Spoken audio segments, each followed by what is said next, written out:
오늘은 로마서 4장 1절부터 8절까지를 본문 강해하겠습니다. 오늘 대충 내용 읽어보니까 주인공이 누군가요? 아브라함과 다윗 두 분이 등장하죠. 그죠? 바울이 자신의 주장을 쭉 지금까지 3장까지 했어요. 그죠?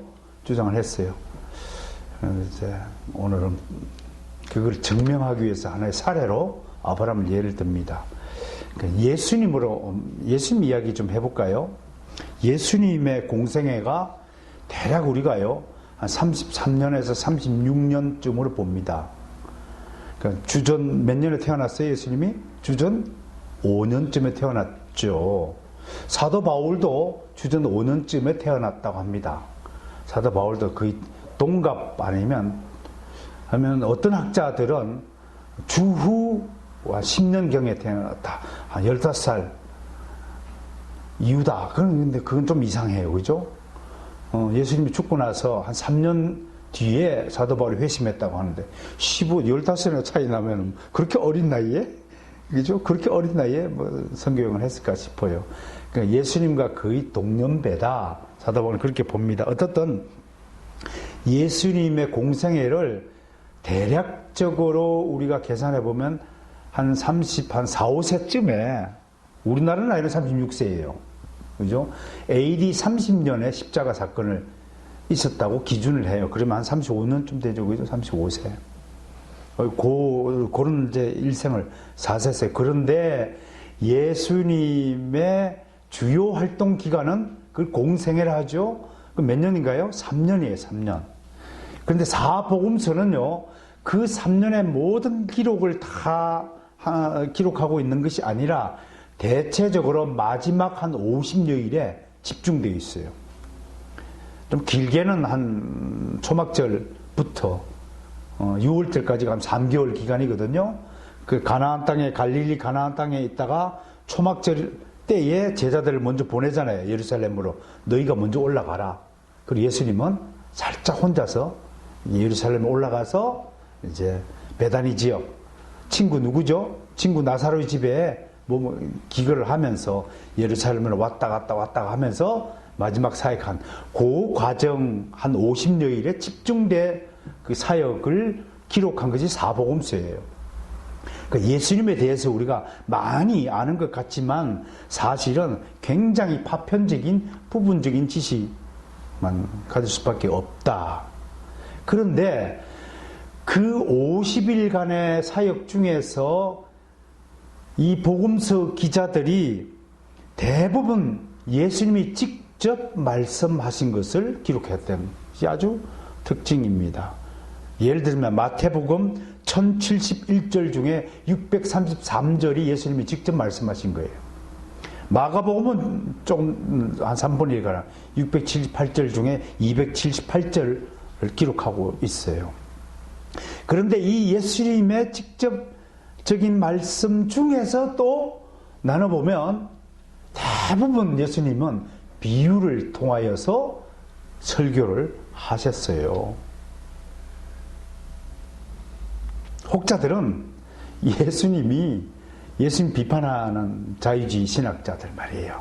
자연주의자들, 이런 사람들은 예수님이 정식 학교를 다닌 적이 없기 때문에 일반인들처럼 주변의 신변잡기들을 비유를 들어서 설명할 수밖에 없었다.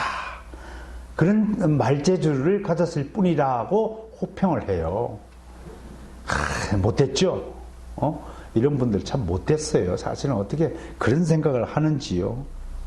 그러나 여러분, 예수님의 비유를 쭉 깊게 연구를 해보면 예수님이 든 좋은 예화들, 사례들 가운데는요, 전 분야에 걸친 예화를 소개하고 있습니다. 예를 들면 농업에 관한 것들요. 저 들판에 피는 들풀을 보라.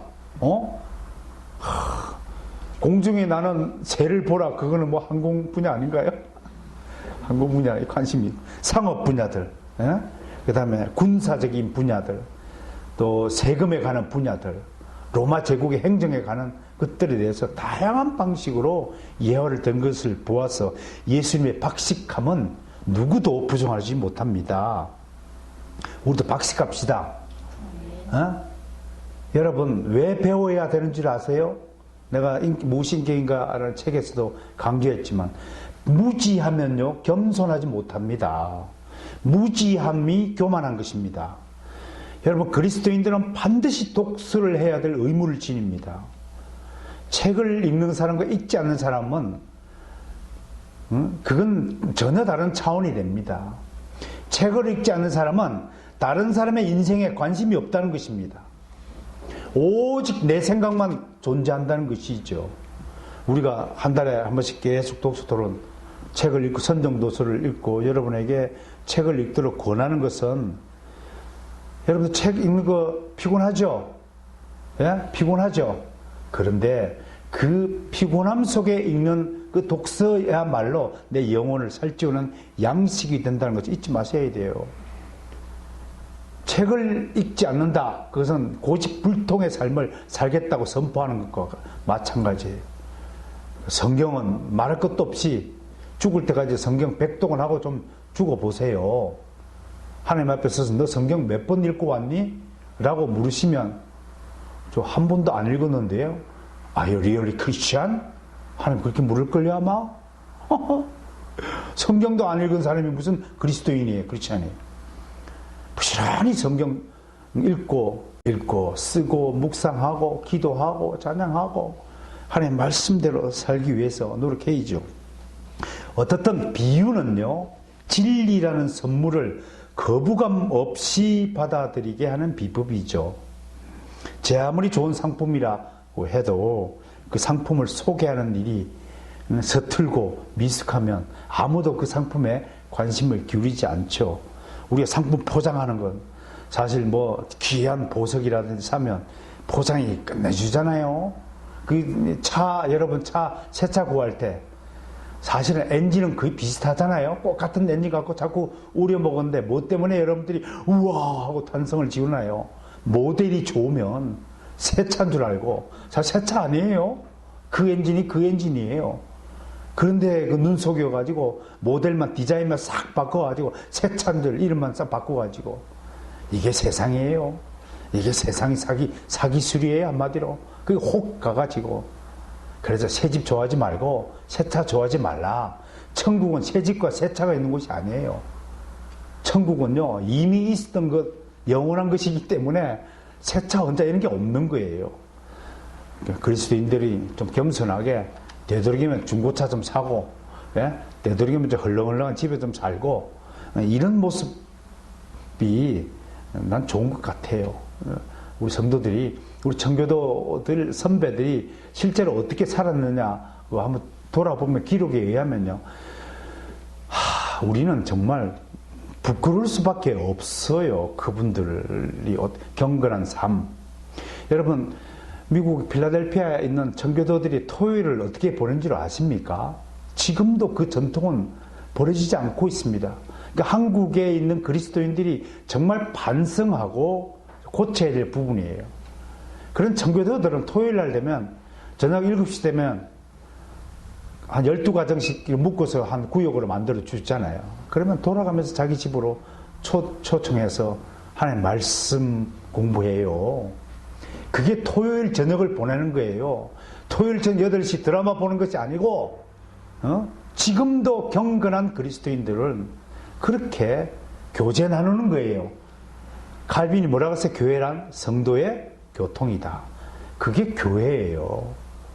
우리 아리엘 교회도 성경에 있는 대로 우리 믿음의 선진들이 가르쳐 준 대로 그렇게 믿고 그렇게 살아야 내가 그리스도인이라고 말하는 거지. 여러분 이 자리에 와갖고 예배 드린다고 그리스도인 그거 아니에요. 이건 천국에 가갖고 드려야 될 예배에 대한 예행 연습일 뿐이에요. 리허설이에요 이건. 그럼에도 우리는 리허설 제대로 해야죠. 진짜 본 경기에서 진짜 좋은 성적 올리기 위해서는 연습 경기에 충실히 해야죠. 어떻든 그럼에도 불구하고 이렇게 아름답게 꾸미는 것, 또 내용을 잘 적절하게 더 쉬운 방식을 통해서 소개하는 이런 비유 설교는 굉장히 중요합니다. 가르침의 7가지 법칙의 저자로 유명한 존 밀턴 그레고리라는 분이 있어요. 이분이 이렇게 말했는데요. 새 지식은 옛 지식의 바탕 위에 쌓인다. 옛 지식이 없으면 새 지식이 없는 거예요. 성경을 읽지 않은 사람은 아무리 설교를 들어도 저게 뭔 소린가 하고 그렇게 되는 거예요. 왜? 성경에 대한 지식이 바탕에 깔려있지 않으니까 저게 뭔 소린가. 목사님이 로마서를 왜 강요하지? 로마서가 도대체 무슨 편지지? 멍 하는 게 맹. 여러분 왜 맹하다고 그런 줄 알아요? 기본 바탕이 없어서 맹하다고 하는 거예요. 응? 눈만 멀어서 맹인이라고 말하는 거 아니에요. 따라서 새 지식은 옛 지식의 바탕 위에 쌓인다. 맞는 말이죠.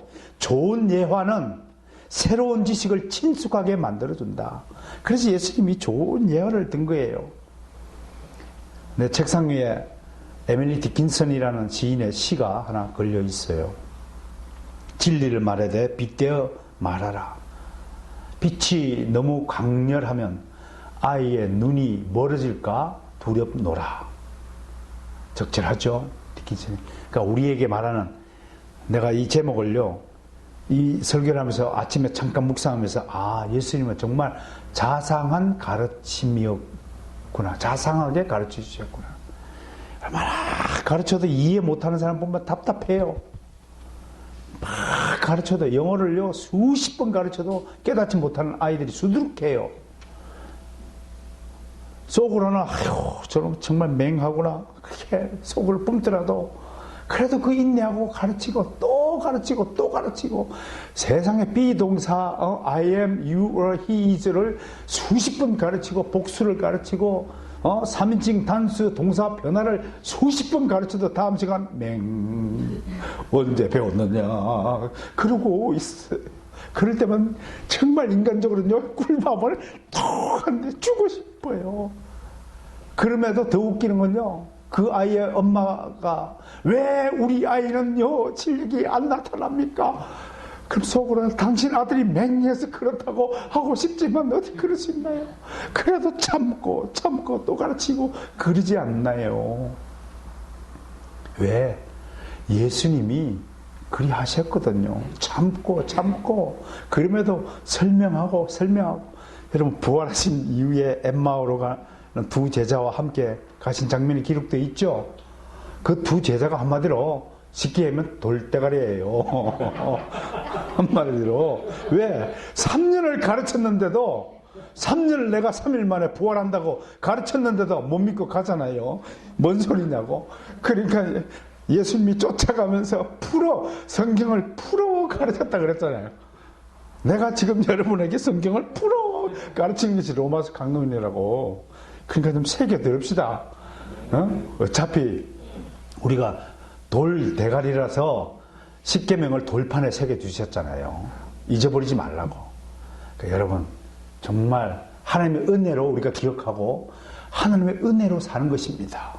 나의 나된 것은 오직 하나님의 은혜입니다. 그래서 이렇게 예수님이 자상하게 가르쳐 주셨구나 라는 걸 내가 느꼈다 이겁니다. 여러분 찰스 스펄전 알죠? 위대한 영국의 설교자죠. 이분 설교집 읽을 때마다 지금도 저는 감동이 퍽퍽 솟아올라요. 스펄전 목사님은 대단하신 분이에요. 이분이 이렇게 했어요. 좋은 예화는 창을 통해 들어와 집안의 어둠을 밝히는 것이다. 영국의 복음주의자들의 특징이 뭐냐면 우리 개혁주의자들이 좀 반성해야 될 게 뭐냐면 영국에 계신 스펄전이나 토마스 왓슨이나 해리 스카우걸이나 리처드 백스터나 이런 분들의 글들 책들을 읽으면 어때요? 존 오웬이나 요새 존 버는 지난번 읽으셨죠? 그런 분들 책을 읽으면 얼마나 문학적입니까? C.S. 루이스의 글들 보시면 물론 신학적으로는 문제가 있지만 그래도 문학성은 얼마나 뛰어납니까? 그런 문학성들이 다른 사람들이 귀를 쫑긋하고 만들고 관심을 기울이는 거란 말이에요. 어텐션. 광고기법 에이드마 중에 첫 번째 뭐예요? 어텐션 하는 거예요. 이 선거 플랜카드 하나를 보더라도 이게 맹하면 색깔도 엉터리로 쓰고 이게 안 되는 거예요. 이렇게 탁 이렇게 눈에 들어오도록 어텐션 주의가 딱 되도록 뭔가를 구호를 외치고 그렇게 만들어야 되는데, 어떻든 좋은 예화는 창을 통해 들어와 집안의 어둠을 밝히는 빛과 같다. 바울 목사님이 맹한 유대인들을 3장까지 막 설명을 했는데도 지금 눈빛을 보니까 맹하고 앉아있으니까 오늘 아브라함을 예를 드는 겁니다. 비유를. 아시겠어요? 3장까지 뭐 했어요? 바울의 인간의 근본적인 죄악성에 대해서 쫙 나열했잖아요. 특히 로마서 1장 18절부터 3장까지는 진짜 인간이 어떤 존재인가를 명확하게 선포하잖아요. 세상에 그 어떤 책도 그 어떤 철학도 인간의 본질에 대해서 이렇게 정확하게 정말 해부해 놓은 글이 없습니다. 많은 세상의 철학들은 인간은 선한 존재라고 생각하지요. 그런데 성경은, 하나님은 인간은 전적으로 타락한 존재다라고 분명히 선포합니다. 그러니까 특히 3장 21절 26절에서 사도 바울은 뭐라고 선포합니까? 앞에 모든 사람은 다 죄인이에요. 다 죄인이에요. 3장 23절 함께 읽어볼까요? 시작. 모든 사람이 죄를 범하였음에 하나님의 영광에 이르지 못하였더니. 모든 사람이 죄인이니까 누구도 자력으로는, 스스로의 힘으로는 구원받을 수 없다라고 선포한 거예요. 그 유대인 입장에서는 딱 이 얘기를 들으니까 어떤 생각이 들까요? 어떤 생각이 들까요? 우리는 율법과 할례를 가진 민족이고 우리는 하나님의 택함받은 백성인데 유대인들 스스로는 지금까지 한 번도 우리가 구원받지 못한다는 생각을 했을까요? 안 했을까요? 한 번도 하지 못했을 것입니다. 그런데 바울이라는 사람이 탁 로마서를 통해 가지고 모든 사람이 죄인이라네? 그리고 율법 가졌다고 그거하고 구원하고는 관계가 있다 없다? 없다고 얘기하네? 그러니까 유대인들이 상당히 당황하고 반발심이 생겼겠죠. 새로운 지식의 선포에 어두운 사람들이었죠. 그만큼 한 사람의 고정관념을 깨트리는 일이 얼마나 힘든가를 우리는 분명히 알아야 됩니다. 우리가 불신자들에게 전도하잖아요. 예수 믿으세요. 그러면 두 가지를 생각해야 됩니다. 정말 내가 스스로 구원받은 백성인가에 대한 자기 확신이 있어야 되겠죠. 그렇죠? 자기 확신이 없는 것을 가지고 남한테 이야기할 수 있나요? 내가 이 물건을 써보니까 진짜 좋다. 그 좋은 물건을 이거 쓰라고 안내해야죠. 이 물건에 대한 확신이 있어야 되겠죠. 두 번째, 또 하나는 그 사람이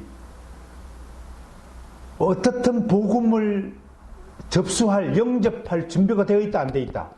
안 되어 있다는 것을 염두에 둬요. 그러니까 뭐예요? 맹한 사람이라고 항상 기억해야 돼요. 근데 그분에게 끝까지 자상한 가르침을 할 수 있느냐라는 마음을 내 스스로 가지고 있어야 돼요. 그렇지 않으면 복음 몇 번 전했는데 말 안 들어? 그러면 미워져요. 그러면 그게 실패한 거예요. 우리는 그 사람이 어떤 존재인가를 명확하게 이해한 상태에서 복음을 전도해야 돼요. 그 사람을 칼빈은 계속 이렇게 얘기했어요. 불쌍히 여겨라. 불쌍히 여겨라. 아무것도 모른다. 예수님이 그랬잖아요. 주여, 십자가상에서 저들 용서하옵소서. 왜? 저들이 하는 짓을 안다 모른다. 모르기 때문에 용서하라는 거예요. 불신자들은 예수가 누군지 몰라요. 이스라엘 백성이라고 알아요. 예수교, 기독교, 교회 그러면 우리나라 종교가 아니라고 그래요. 그 불교는 우리나라 종교입니까? 아무튼 말도 안 되는 생각, 무지속 한국의 고집 속에, 편견 속에, 고정관념 속에 빠져 있다는 사실을 유념하고 복음을 전해야 돼요. 그러니까 사랑해야 돼요. 그래서 사랑밖에 없어요. 그가 어떻게 반응하든지 간에 그거는 제껴놓고 무조건 사랑하는 거예요. 왜? 하나님이 사랑하시는 거예요. 그도 하나님의 형상으로 지원받은 사람이니까요. 나의 형제니까요. 택한 백성인지 모르니까요. 일단 사랑하는 마음으로 정말 예수 믿으셔야 됩니다. 왜 믿으셔야 되냐라고 질문을 받는다면 설명할 수 있어야 돼요. 어떤 사람은 지금까지요, 한국의 선교는 어떤 방식이었냐면, 한국인들이 좀 덜 자랐어요. 그죠? 좀 덜 선진국이었고, 덜 깨어났고, 어둠 속에 있었고, 좋은 말로는 순진무구했어요. 그런데 지금은 한국 사람들이 어떤 상태냐면, 더 이상 순진무구하지 않아요. 야가 빠질 대로 빠졌어요. 듣고, 보고, 경험하는 것이 너무 많아요. 너무 많은 것을, 솔직히 너무 쓸데없이 많은 것들을 알게 되었어요. 진짜 중요한 것은 한 개도 지식을 가지지 못하고 있어요. 아무튼 쓸데없는 너무 많은 것들을 알고 있어요. 그러니까 정말 지금은 복음을 전도하는 게 쉽지가 않아요. 옛날에는 무조건 믿어, 그냥 교회 다니면 복 받아, 교회 다니면 좋은 거야 하고 끌고 오면 끌려왔어요. 그런데 지금은요, 그렇게 해서는 절대로 끌려오지 않습니다. 소가요, 이 못된 주인하고 같이 밭을 갈다가 주인이 심심하면 매를 때리는 거예요. 그러니까 이게 엉거지를 부리니까 안 가는 거예요. 이제 뒤에서. 그때 어떻게 하면 가는 줄 아세요? 살살 이렇게 머리를 써서 뭐 앞에 코를 싹 하면 그러고 전기를 간다니까요. 지금 한국 사람이 어떤 줄 알아요? 하도 교회에서 나쁜 소리가 들리고 교인들의 행태를 보니까요, 저게 무슨 예수 믿는 사람, 저거 우리보다 못하네 저거? 저것들이 우리보다 더 사기치고 돈 떼어먹고 약속을 어기고 거짓말을 밥 먹듯이 하고, 저것들이 오히려 남을 미워하고 원수 되듯이 하고 그렇게 해왔잖아요 우리가. 뭘 회개해야 돼요? 사랑이 아닌 모든 것들을 다 회개해야 돼요. 따라서 더욱 사랑하지 않는 모든 것은 죄악이에요. 그래 왔잖아요. 그래서 정말 버티는 소가 되어버렸어요. 이걸 어떻게 끌고 올 것인가? 정말 자상함, 따뜻함, 사랑이 아니면 전도할 수 없습니다. 어쨌든 사도 바울은 그런 마음가짐으로 오늘 맹한 유대인들에게 다시 한번 참고 속이 얼마나 문드러졌을까요? 가르쳐도 무엇이라고요? 우리가 구원을 못 받는다고요? 에라이 삿대질 하는 유대인들을 보고 성질 같으면 아유 이 돌대가리들 니들대로 살아, 그러면 나는 내 길 갈 거다 라고 할 수도 있지만 그러지 않고 다시 한번 옷을 가다듬고 오늘 이야기를 꺼내는 것입니다. 그래서 아브라함의 사례를 통해서 아브라함의 비유를 들면서 왜 이신칭의가 성경에 게시된 하나님의 뜻인가를 증명하고자 오늘 이야기를 풀어가는 것입니다. 자, 그러면 우리가 아브라함에 대해서 좀 이야기를 해봐야지요. 아브라함이 도대체 어떤 사람입니까? 우리는 아브라함 그러면 믿음과 순종의 대가잖아요. 우리 믿음의 조상이 있잖아요. 거의 절대적이잖아요. 그런 점에서 우리 아브라함은 충분히 믿음과 삶에 있어서 모범이 된다고 할 것입니다. 그건 하나님의 명령 한마디에 미지의 땅, 알지 못하는 땅으로 떠나갔다라고 성경은 기록하고 있습니다. 그리고 가는 곳마다 정말 아브라함을 연구할 때마다 은혜를 받는 것은 가는 곳마다 제단을 쌓고 하나님께 예배를 드렸다는 것입니다. 예배의 사람이었죠. 특히 또 가장으로서, 한 부족의 족장으로서 가족과 자기 부족에 대한 강한 책임감. 조카 롯이 잡혀가니까 군사 318명을 끌고 저 북쪽 끝에 있는 단해까지 쫓아가가지고 이기고 돌아오잖아요. 그만큼 가족에 대한 책임감, 가장으로 책임감. 여러분, 책임감 없는 사람하고 같이 일하면 안 돼요.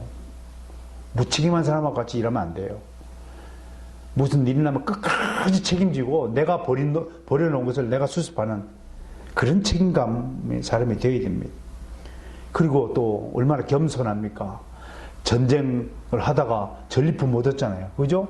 비싼 거, 막 금은 보화도 생겼을 텐데 하나도 욕심내지 않고 다 돌려주고 또 소득의 10분의 1을 살렘 대제사장 멜기세덱에게 11조를 바치 겸손한 그런 모습을 성경은 기록하고 있잖아요. 더더욱 우리를 놀라는 것은 창세기 22장 사건이잖아요. 아들 이삭을 바쳐라. 세상에 자기 자식을 번제로 바치기 위해서 지게에다 지고 모리아산, 예루살렘산, 감남산 3일길 산에 올라가가지고 북한산 어저께도 3시간이면 올라갑니다. 빠르면 1시간 반이면 올라갑니다. 천천히 가면 2시간 반이고 모리아산 3일길을 걸어서 모리아산에 자식을 바치러 올라간 미치광이 노인이 어디 있습니까? 있을 수 없는 것이요. 그 믿음 빼면, 순종 빼면 이 이야기는 한 미치광이 노인의 이야기로 전락하고 말 것입니다. 그러나 여기에 믿음과 순종이 딱 포함되어 있으니까 위대한 순종의 이야기로 창세기 22장은 그렇게 평가를 받고 있잖아요. 여러분들 자식을 바칠 수 있는 사람 손 들어보세요. 그러면 아브라함의 믿음에 근처도 못 갔다는 것 아닙니까? 왜? 아브라함은 이미 육신의 자식이 하나님의 뜻으로 말미암지 않는 자식은 육신의 자식이든 이미 그건 의미가 없다는 것을 깨달은 것이기 때문에 가능한 것이었다는 것입니다. 유교주의를 다른 말로 혈연주의라고 그러잖아요. 혈연주의 핵심이 제가 유교학 대학을 나왔잖아요. 우리 성대 성균관대학교 1학년 때 무조건 3학점을 받아야 돼. 유교를요. 유교의 핵심적인 두 사상이 뭐냐면 인과 예예요. 인은 나에 대한 사상이에요. 내가 어진 사람이 되어야 돼요. 내가 참을 수 있는 사람이 되어야 돼요. 자비로 번역되기도 하죠. 공자에게 제자가 인이 무엇입니까? 몇 번 물어도 공자 지 스스로도 잘 몰랐던 것 같아요.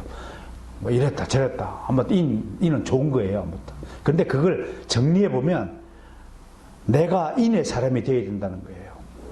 그 다음에 예는 뭐냐면 다른 사람과의 관계를 논할 때 예를 다하라고 가르쳐요. 그러니까 인예주의예요. 유교주의가. 예를 다하는 것은 공자는 이렇게 얘기했어요. 성심을 다하라. 마음을 다해.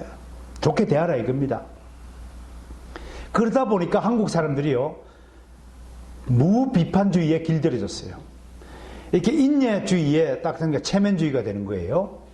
인예주의에 딱 빠지면 다른 사람에게 그냥 싫은 소리 못하는 사람으로 굳어져 버린 거예요. 싫은 소리 못해요. 좋은 소리만 하는 거예요. 그래서 간신배가 생기고 아첨꾼이 생기는 거예요. 그러나 성경의 하나님은 성경에 등장한 하나님의 사람은 할 소리 다 하는 거예요. 해야 될 때 반드시 하는 거예요. 회개하라. 세상 사람들이 제일 듣기 싫어하는 소리가 뭡니까? 회개하랍니다. 그래도 하나님의 사람은 회개하라고 하나님께로 돌이켜라. 슈브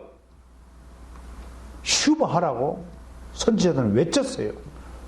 요나도 니느웨 백성에게 하나님께로 돌이켜라. 고함을 쳤어요. 제일 듣기 싫어해요. 죄인이라서 불쌍한 것이 아니라 죄인은 자신을 죄인이라고 지적하는 소리를 듣기 싫어하기 때문에 가장 불쌍한 존재예요. 하나님의 사람은 누군가 나의 잘못을, 부족한 점을, 죄를 지적해 주면 즉시로 감사합니다. 당신이 나의 단점을, 내가 몰랐던 나의 단점을 지적해 주시니 감사합니다. 그렇게 반응이 되어야 하나님의 사람인 것이에요. 어떻든 유대인이 보기에 아브라함은 매우 훌륭한 조상임에 틀림없습니다. 그러나 유대인들이 단점이 뭐냐면 아브라함의 훌륭한 점만 보려고 한다는 것입니다. 아브라함도 연약한 한 인간에 불과한데 말이죠. 아브라함의 단점 얘기 끊으면 기어이 감추려고 합니다. 유교주의가 꼭 같습니다. 우리 집안에 허물들 남의 집안에 에이 그 우리끼리 하는 얘기 이거 남한테 허물 얘기하지 마라. 그게 유교주의입니다. 그러나 성경주의는 다 까발립니다. 다 까발립니다. 간통한 사건 다 까발리고 도둑질한 사건 다 까발리고 살해하는 얘기 숨기지 않고 그대로 기록합니다. 유교 경전 보세요. 인간이 한 선한 행위만 쫙 기록되고 있어요. 공자가 한 얘기를 사삼경을 훑어보세요. 공자 좋은 얘기만 나옵니다. 석가모니가 나쁜 짓 했다는 거 불경 읽어보세요. 하나도 없습니다. 그러나 성경은 적나라하게 다 까발립니다. 유다가 며느리 다말하고 동침한 사건도 다 까발리고 아브라함이 잘못한 것도 다 적나라하게 성경에 기록됩니다. 그러나 유대인들은 그걸 기어이 감추려 합니다. 누군가 아브라함에 대해서 부정적인 이야기를 꺼내면 대단한 저항을 각오해야 합니다. 아브라함은 유대인들이 이미 신적인 존재를 추앙받습니다. 어떤 교회의 어떤 목사님, 세계 최대의 교회를 자랑하는 목사님, 그 교회는 그 담임 목사 비판했다가는 그냥 생매장이 된다고 합니다. 그건 이미 교회가 아닙니다. 이미 그건 정상적인 상태가 아닙니다. 그렇다고 인격적으로 훼손시키기 위해서 비판하느냐 그런 것 아닙니다. 제2성전 시대에 여러분들은 잘 모르겠지만 유대주의의 문헌들이 좀 있는데요. 아브라함의 계약이라는 책이 하나 있습니다. 또 희년서, 이 성당에서 자주 사용할 희년서라는 게 있습니다.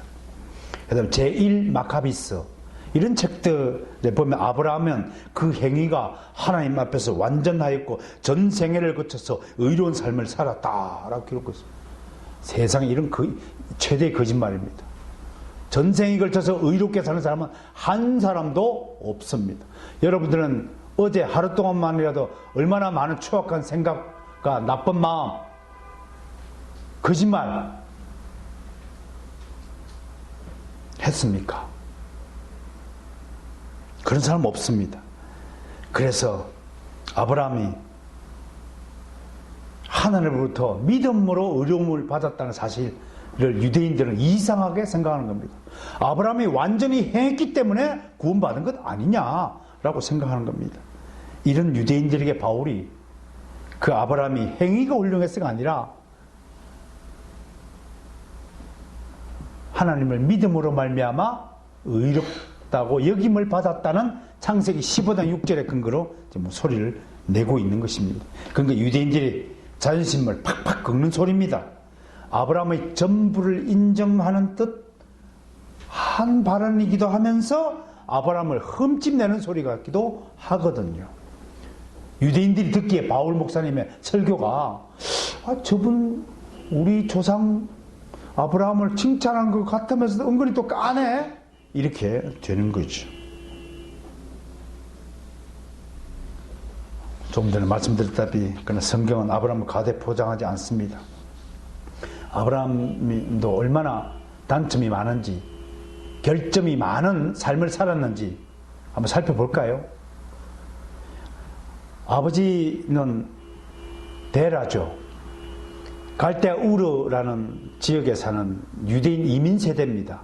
한 60세쯤에 아브라함이 하나님께 부르심을 받습니다. 내가 지시할 땅으로 가라. 그래서 아버지하고 모시고 그 다음 조카 롯하고 아내 살해하고 또 뒤에 나오지만 늙은 종 엘리에셀 데리고 이렇게 출발합니다. 그런데 하란에 가가지고 한 15년간 그곳에 지체합니다. 묘하게도 하란에는 이름이 연기하다, 지체하다는 뜻입니다. 그 지명 이름을 굳이 지체하다, 연기하다라고 이름을 지은 것은 하나님의 명령에 바로 행동하지 못하고 아버지를 봉양한다는 그런 합리적인 이유를 들어서 지체한 것에 대한 행위에 대한 성경의 준엄한 꾸짖음이다. 그렇게 볼 수 있습니다. 왜냐고요? 창세기 16장 16절과 17장 1절 사이를 한번 볼까요? 보세요.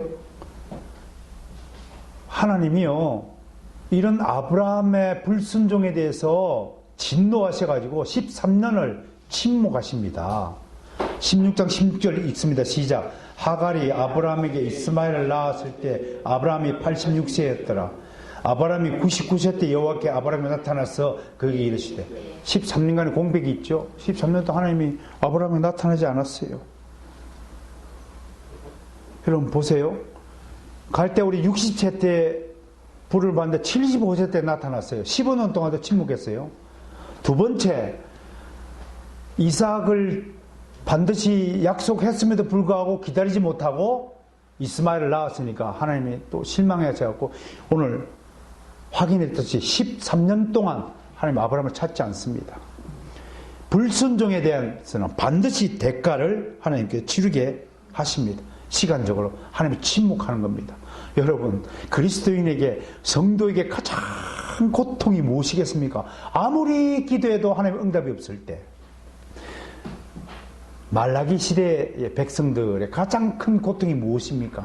말라기 이후 시대 때 약 400년 동안 하나님이 얼마나 진노하셨으면, 얼마나 실망했으면, 얼마나 그 노가 깊었으면 400년 동안 침묵했어요. 400년 동안에 그 어떤 말씀도 주시지 않았어요. 그래서 400년 이 사이에 기록된 가톨릭 성당들이 그것도 성경이라고 채택하고 7건, 마카비스, 유디스 등 이 기간에 일어났던 것들을 우리는 인정하지 않는 것입니다. 하나님이 침묵했을 때는 계시가 아니라고 확연하게 믿기 때문인 것입니다. 이렇게 하나님도 아브라함에게 실망한 부분이 있습니다. 침묵하시고 외면하시는 것으로 당신의 불편한 마음을 전하는 것입니다. 그것을 알고 사도 바울은 3장에서 25절에 이 3장 25절 이렇게 표현합니다. 여러분, 하나님의 명령에 순종하지 않고 제 마음대로 사는 사람들에게 특징을 어떻게 대하느냐면 그냥 내깔려 드는 겁니다. 그 간과하는 겁니다. 그럼 네 마음대로 해라. 기도 속에도 포함되지 않습니다. 지금까지는 기도를 했습니다. 그를 위해서. 기도도 나와버립니다. 그걸 가장 잘 표현한 것이 이겁니다. 3장 25절 시작. 이 예수를 하나님이 그의 피로서 믿음으로 말미암아 화목제물을 세웠습니다. 이는 하나님께서 길이 참으시는 중에 전해진 지를 간과하심으로 자기 여럿음을 나타내라 하십니다. 이건 좋은 방향이죠. 우리의 죄를 간과하시는 좋은 방향이죠. 그 하나님의 방식이 뭐냐면 악인들은 그냥 지난번처럼 우리가 어떻게 해요? 부끄럽고 욕심에 어두운 마음에 상실한 마음에 그대로 내버려 두시는 거예요. 네 알아서 살아라. 그럼 멸망이에요. 왜? 회개가 없으니까요. 회개 없는 사람에게는, 잘못을 인정하지 않는 사람에게 하나님의 진단은 그냥 내버려 두시는 거예요. 그러나 택한 백성에게는 죄를 간과하심으로 우리가 은혜를 받은 거예요. 그러니까 하나님의 외면을 받을 때 빨리 회개하셔야 됩니다. 그래야 간과하심으로 우리를 용서해 주시는 하나님이시기 때문에 그렇습니다. 또 창세기 12장 1절에서 너는 너의 고향과 친척과 아버지의 집을 떠나 내가 지시할 땅으로 가라 라고 했음에도 불구하고 조카 롯을 데리고 나옵니다. 자기의 종 엘리에셀을 함께 데리고 나옵니다. 재산을 일부 데리고 나옵니다. 100% 순종하지 못했습니다. 또 기근이 생기자 애굽으로 블레셋 땅으로 몸을 비신하여서 마누라를 뺏길 뻔했잖아요. 이렇게 인간적인 약점이 참 많은 사람이 아브라함입니다. 그러므로 바울이 내세운 논지가 뭡니까? 아브라함, 너희들이 그렇게 하나님 앞에 완전하게 의롭다고 행했다고 믿는 아브라함마저도 실제 따져놓고 보면 이렇게 허점이 많은 사람이다. 이렇게 실수가 많은 사람이다. 이렇게 하나님께 불순종한 역사를 많이 쌓은 사람입니다. 그러므로 하나님 앞에 의롭다 인정받을 인생은 없다. 그 행위로 구원받을 사람은 한 사람도 없다. 그럼 아브라함이 왜 믿음의 조상이 되느냐? 하나님을 믿음으로 말미암아 하나님이 의로 여겼었기 때문에 구원을 받은 것이다. 그게 창세기 15장 6절의 말씀입니다. 그걸 근거로 오늘 4장 1절부터 8절까지를 논지를 설명하고 있는 것입니다. 먼저 4장 1절에서 아브라함은 유대인에게 육신의 조상이 된다고 전제합니다. 왜 이렇게 얘기합니까? 너희들에게는 육신의 조상밖에 안 되지만 이제 그리스도 안에서 모든 믿는 자의 조상이라고 지금 설명하는 겁니다. 이게 완전히 다른 차원이죠. 육신적 차원에서 영적인 믿음의 차원으로 확 끌어올린 거죠. 사랑하는 성도 여러분, 제발 부탁합니다. 땅에 있는 것을 바라보지 말고 하늘 위의 것을 찾고 살아야 하는 것이 우리의 그리스도인의 삶의 본질입니다. 육신적인 삶이 중요치 않다는 것이 아니라 그보다 먼저 영적인 삶을 추구할 때 육신적 삶이 의미가 있는 것입니다. 육신적 가족이 중요한 것이 아니라 하나님의 가족, 그리스도 안에 있는 모든 형제 자매들이 나의 가족이 된다는 사실을 분명히 인식하고 믿음으로 수용했을 때 나의 가족, 나의 혈육 가족이 중요한 겁니다. 근데 우리는 어떻습니까? 한국의 그리스도인들이요, 정말 정신 좀 차리세요. 이건 성경적인 삶이 아니에요. 이거는 그리스도인적인 삶이 아닙니다. 여러분들 중에 누가 나는 성경대로 하나님 말씀대로 살고 있습니다 라고 고백할 수 있습니까? 하나님이 죄를 간과하시고 우리를 의롭게 여겼었기 때문에 우리가 있는 겁니다. 믿습니까? 그러므로 이제 나는 나의 삶이 아니라 하나님이 의도하신 삶을 살아가야 하는 것입니다. 그런데도 자꾸 나는 내 식대로 살려고 끊임없이 저항하잖아요, 하나님께. 이게 문제입니다. 이게 육적인 삶의 특징이라고 하는 것입니다. 내 식대로 살려고 하는 것, 내 식대로 예수 그리스도를 믿으려고 하는 것, 내 식대로 돈을 벌려고 하는 것, 내 식대로 말하고 주장하고 살려고 하는 이 모든 것들을 좀 변화시켜야 되지 않겠습니까, 이제? 여러분, 예수 믿은 지 교회 다닌 지 몇십 년 됐잖아요. 그럼에도 조금도 변화가 없다면 이것보다 정말 안타까운 일이 어디 있습니까? 지금 사도 바울이 골수까지 율법주의 유대주의에 빠져있는 이 유대인들이 맹하고 고정관념에 빠져있는 이 사람들 상대로 이렇게 펼치고 있는데도 유대인들이 깨닫지 못하잖아요. 여러분들 설교를 얼마나 많이 들으셨어요? 지금까지 수많은 설교를 듣고도 변화가 없다? 조금도 삶에 대해서 변화가 없다? 여전히 그대로다? 여전히 그 방식대로 살아간다? 어제도 그렇게 행동했고 오늘도 이렇게 말하고 내일도 그대로 살 거야? 그대로 살겠습니까? 뭐하러 하나님 믿어요 그럼? 뭐하러 당신이 예수 그리스도인이라고 말하고 싶어 해요? 당신은 그리스도인이 아니에요 그러면.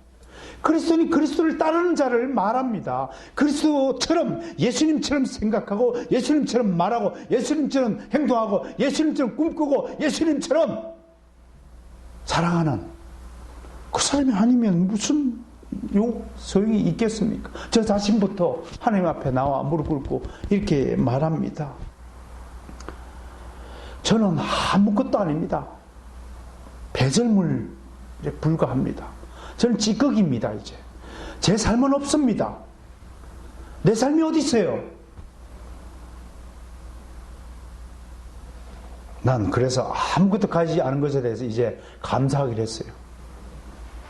아, 하나님이 그래서 내 소유를 없게 하셨구나. 너무 감사해요. 어떻든. 근데 3절에서 중요한 단어 하나 소개하고 넘어갈게요. 아브라함이 여호와를 믿으니 여호와께서 이를 그의 의로 여기시다. 여기 에로기스테라는 단어입니다. 영어로요, reckoned, R-E-C-K-O-N-E-D, reckoned로 어려운 용어를 썼어요. 여기 회계 용어입니다. 카운팅하는 회계 장부 쓸 때 용어. 산출하다, 생산하다, 뭐 이런 뜻으로 사도 바울이 오늘 용어를 이렇게 썼어요. 여기에 참 사도 바울의 신학이 왜 깊으냐를 그것을 소개할 수 있는 단초가 됩니다. 예를 들어서 카드 회사가 여러분 예를 들면 카드 회사가 있잖아요. 그러면 청구서를 하나요? 청구서를 보내죠. 거래 내역을 정리하여서 당신의 갚으러 가는 거예요. 그러니까 정리했다 요거를 지금 레콘드, 에로기스테라고 하는 거예요. 그러면 이제 당신 은행 계좌에다가 돈을 입금을 해야 채무를 면제받는 거 아니에요. 지불 완료가 된 거 아니에요. 그러니까 그 행위 자체를 우리가 여기시다. 그러니까 무슨 뜻인가요? 하나님이 죗값을, 아니 카드 값이 한 달에 50만 원 나왔다 칩시다. 내가 갚으면 지불 완료가 되는데 지금 내가 지금 빈 덜터리야. 그럼 난 빚쟁이로 남을 거 아니에요. 빚쟁이가 자꾸 쌓이면 신용불량자가 될 거 아니에요. 신용불량자는 무슨 뜻인가요? 현대 이 자본주의 사회에서 생산불능자라는 뜻입니다. 폐기처분 당한 사람이에요. 폐기처분. 그런데 하나님은 은행은 우리를 폐기처분 시켜버리지만 하나님은 어떻게 해요? 우리가 못 갚으니까 대신 갚아주고 지불 완료를 시킨 거예요. 그 대신 갚아주고 지불 완료 시켰다는 뜻의 여기시다, 에로기시다는 뜻입니다. 기가 막힌 단어죠. 그 성경에 사용된 단어 하나하나는 그냥 허투루 인간의 머릿속에서 만들어진 그런 단어가 아니란 말이에요. 성경의 영감에 의한 계시받은 그런 단어가 된 것입니다. 특히 문법적으로 여기시다는 수동태예요. 수동태는 아브라함이 믿어서 받았다가 아니라 하나님에 의해서 믿음을 선물로 받았다. 의로움을 선물로 받았다. 수동태를 사용하고 있다는 거. 이런 것들이 좀 더 깊은 해석을 함으로써 얻는 유쾌함, 그 풍성한 그런 복인 줄 믿습니다. 자, 이제 4절과 8절을 통해서 이 무조건적인 하나님의 은혜가 어떻게 모든 사람에게 적용되는 걸 설명합니다. 먼저 4절에서 바울이 말하고자 하는 바를 정리하면 하나님이 주신 이 은혜는 우리가 힘써 일하고 싹쓸어한 품삯이 아니다라고 설명합니다. 품삯이 아니라는 거예요. 만약에 당신이 고용주를 위해서 직장에서 열심히 일을 했다면 당신은 당연히 급여를 받을 권리가 있는 것이죠. 그 선물이 아니죠. 보상이죠. 거꾸로 고용주가 말해요. 내가 월급 주면서 넌 나한테 월급을 받아서 나한테 은혜를 받은 거야? 그렇게 생각하는 고용주가 있다면 그거는 정말로 착각하는 사람이에요. 고용주는 직원에게 기본적으로 직원이 나를 위해서 일한 것에 대해서 한 달 월급을 주기 전까지 빚을 지고 있다는 생각을 해야 돼요. 채무의식을 갖고 있어야 돼요.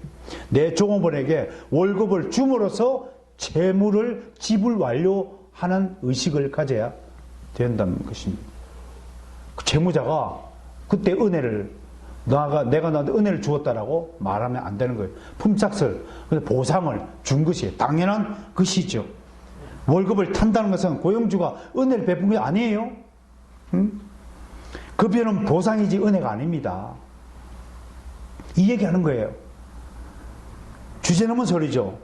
내가 월급 주니까 네가 나에게 신세를 진 것이고 넌 내 말 잘 들어야 돼. 대단히 큰 착각입니다. 여기에 특별히 4절에 나오는 일하는 자는 원어적으로는 자기 힘으로 노력하는 사람, 이렇게 번역하면 더 정확한 뜻이 됩니다. 이게 세상 사람의 특징이죠. 우리는 일을 해도 성령님과 함께 일하는 사람임을 믿으시길 바랍니다. 우리는 공부를 해도요, 예수 안 믿는 학생들은 자기 힘으로 막 공부하지만 예수 믿는 사람들은 주님의 도우심을 받고 공부하는 거예요. 그래서 시험 문제도 탁 내가 아는 것에서 나오는 거예요. 합격하는 거예요. 그게 예수 믿는 복이에요, 사실은. 알지 못하는 특권이에요. 그래서 주일 예배를 빠뜨리지 않고 공부한 사람이 왜 성공하는가? 장사도 주일날 문 닫고 하면 남들은 7일간 일하고 나는 6일간 일하는데 내 매출이 더 높은 이유가 뭔가? 거기에 신비한 플러스 알파가 있는 것이에요. 그걸 깨닫지 못하면 주일날에도 장사한다니까요. 그렇다고 노력 안 한다고요? 아닙니다. 나머지 5일 동안 남보다 더 열심히 노력하는 겁니다. 주일을 성수하기 위해서. 주일 어기고 제대로 되는 사람은 없습니다.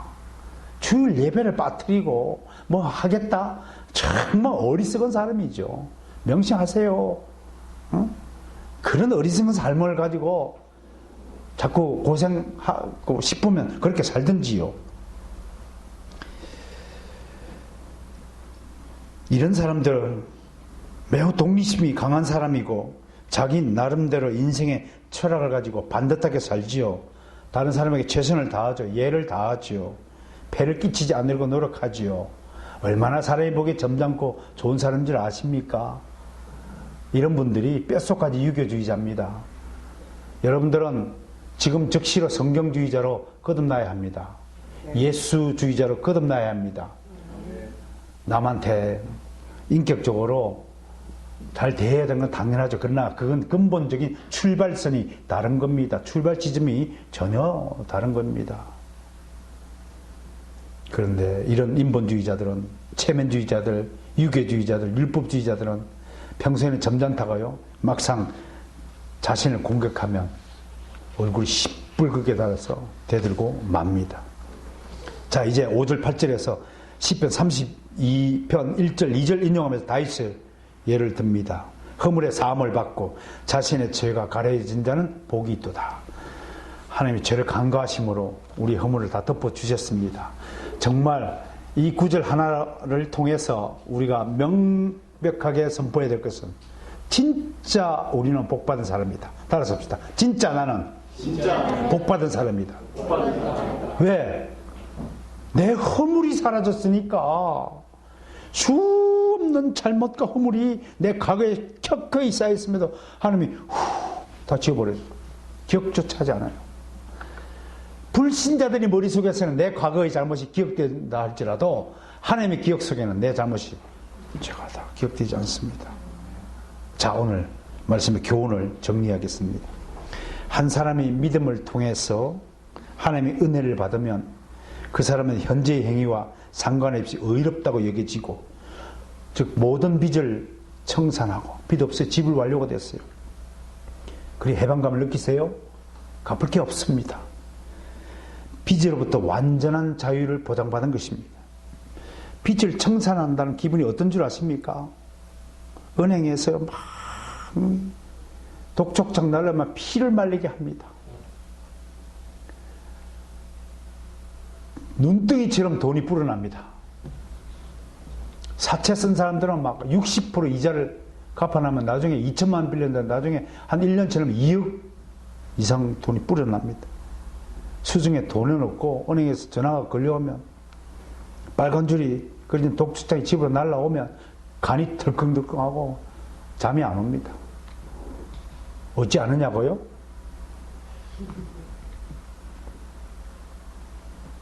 이때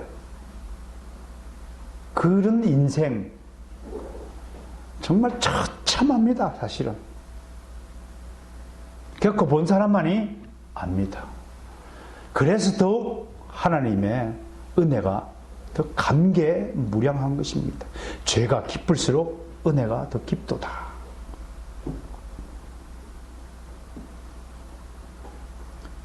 그 빚을 어떤 사람이 나타나고 한 방에 쫙 정리해줬다 생각합시다. 얼마나 고맙겠어요.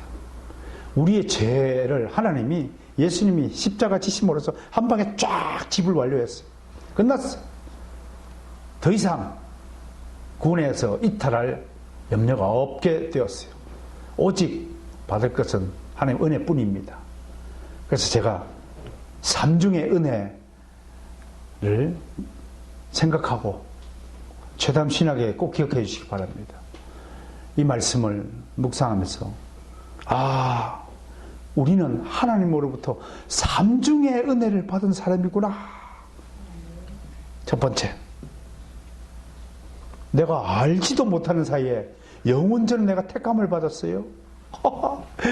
이런 놀라운 은혜가 어디 있어요? 택함의 은혜를 받았어요. 놀랍지 않아요? 나는 거진 줄 알았는데, 철종 이야기 아시죠? 철종. 강화도에서 거지로 살았어요.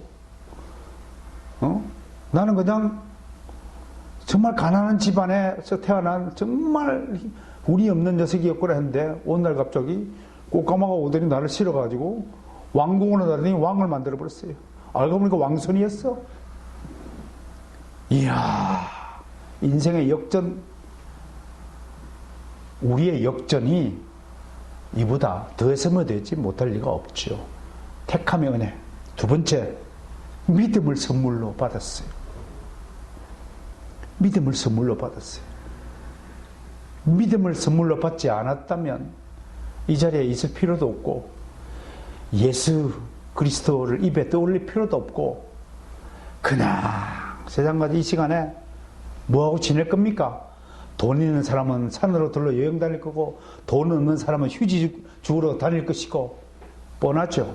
어쨌든 먹고 마시고 놀고 즐기는 삶을 살 것입니다. 그런데 믿음을 선물로 받았기에 여러분이 이 자리에 나와 있는 것입니다. 할렐루야. 이보다 더 큰 은혜가 어디 있습니까? 마지막 세 번째 은혜. 믿음을 선물로 받았는데 이제는 칭의마저 선물로 받았네요. 칭의의 은혜를 받았네요. 의롭다 하심을 여김을 받으셨네요. 저는 이것을 삼중 은혜라고 합니다. 나와 절친한 어떤 사람이 나의 꽃을 선물하겠다 합니다. 그런데 나에게 꽃을 담을 꽃병이 없네요. 꽃도 없고 꽃병도 없는데 어떤 사람이 그걸 미리 알고 꽃병도 주고 꽃도 주고 그리하시네. 하나도 내가 한 일이 없네요. 그저 하나님 은혜네요. 하나님 우리를 이렇게 하기 위해서 믿음을 선물로 주셨어요. 택함이 없는 곳에 믿음 없고 믿음 없는 곳에 칭의가 없습니다. 따라서 합시다. 택감 없는 곳에 믿음 없고 믿음 없는 곳에 칭의 없다. 할렐루야. 오늘 사도 바울이 맹한 유대인들을 더 자상하게 가르치기 위해서 아브라함의 사례를 통해서 아브라함이 행위로 구원받은 것이 아니라 믿음으로 말미암아 구원받았던 사실을 명확하게 변증하고 있습니다. 여러분들의 삶 가운데 이번 한 주간 이런 은혜를 가지고 불신자에 다가가 자상하게 복음을 풀어 설명할 수 있는 성도들이 되시기를 축원합니다.